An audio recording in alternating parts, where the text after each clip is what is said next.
দেশের মানুষ জেনে গেছে মোদি দাদু চিটিংবাজ।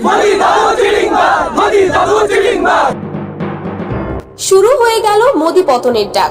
হিন্দু উদ্ভূত এই দেশটি সবার শত্রু হয়ে যাচ্ছে। পুরো পৃথিবীর দেশগুলো জেনে গিয়েছে ভারতের মিডিয়া হচ্ছে গাঁজাখোর মিডিয়া।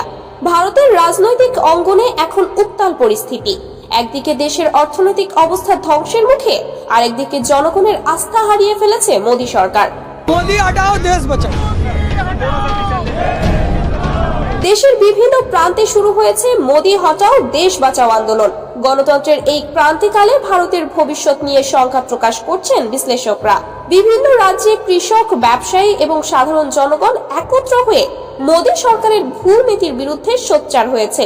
তো এই যে আমরা বাংলাদেশ, পাকিস্তান, ভারত একটা একটা দলবদ্ধ হয়ে আমরা এই যে কাজটা করছি, এটা খুবই খারাপ কাজ করছি।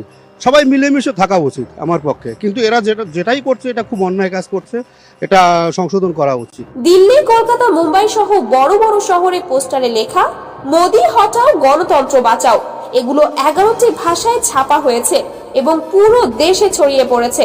কৃষকরা বলছে আমাদের ফসল নষ্ট হচ্ছে, আমরা পেট চালাতে পারছি না, আর মোদি সরকার শুধু রাজনৈতিক লড়াইয়ে ব্যস্ত। বিরোধী দলগুলো এবার মোদি সরকারকে ক্ষমতা থেকে সরাতে সর্বোচ্চ প্রচেষ্টা চালাচ্ছে। কংগ্রেস, পিডিএস এবং অন্যান্য আঞ্চলিক দলগুলো একসাথে কাজ করছে। তাদের দাবি মোদি সরকারের পতন না হলে ভারতের গণতন্ত্র ধ্বংস হয়ে যাবে। পিডিএস নেতা সমীর পুততুন্ডু বলেন, এই ফ্যাসিস্ট শক্তিকে হারাতে হবে, না হলে দেশ আর কোনোদিন সুষ্ঠু নির্বাচন দেখতে পাবে না। কান খুলে শোন বলছি, আজ বিজেপি দাঙ্গাবাজ, আমজনতা বলছে দেখো মোদি দাদু চিটিংবাজ। পশ্চিমবঙ্গে মোদি হটাও আন্দোলন সবচেয়ে বেশি তীব্র হয়েছে। রাজ্যের প্রাক্তন মন্ত্রী পূর্ণেন্দু বসু বলেছেন, মোদি সরকারের ভুল নীতির কারণে শুধু পশ্চিমবঙ্গ নয়, পুরো দেশের অর্থনীতি মুখ থুবড়ে পড়েছে। দেশের গণতন্ত্র বাঁচাতে হলে এই সরকারকে সরাতেই হবে। ভারতের শীর্ষস্থানীয় গণমাধ্যমগুলো মোদি সরকারের কঠোর সমালোচনা করছে। Times of India, Indian express এবং আনন্দবাজার পত্রিকা বলছে, মোদি সরকার গণতন্ত্রের নামে একনায়কতন্ত্র চালাচ্ছে। জনগণের ভোটাধিকার রক্ষা করতে হলে এই সরকারকে সরাতে হবে।